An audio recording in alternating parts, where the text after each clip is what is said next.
మనం ఎప్పుడు తిరుమలకు వెళ్తూ ఉంటాం. కానీ ఈసారి తిరుమలకు వెళ్ళేటప్పుడు ఈ 3 విషయాలను గుర్తుంచుకోండి. 1. తిరుమల కొండపై చెప్పులు వేసుకుని తిరగకూడదు.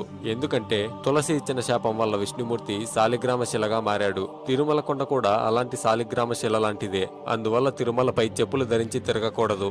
2. తిరుమల చాలా పవిత్రమైన స్థలం. కొత్తగా పెళ్లైన దంపతులు 6 నెలల పాటు తిరుమలకు వెళ్ళకూడదు.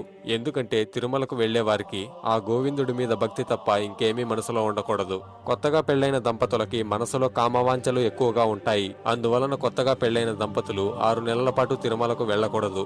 ఆ వెంకటేశ్వరుడు కూడా పద్మావతి అమ్మవారిని వివాహం చేసుకున్న 6 నెలలకి తిరుమలకు వెళ్ళాడు. అప్పటి వరకు వెంకటేశ్వరుడు అగస్త్య మహర్షి ఆశ్రమంలో ఉన్నాడు.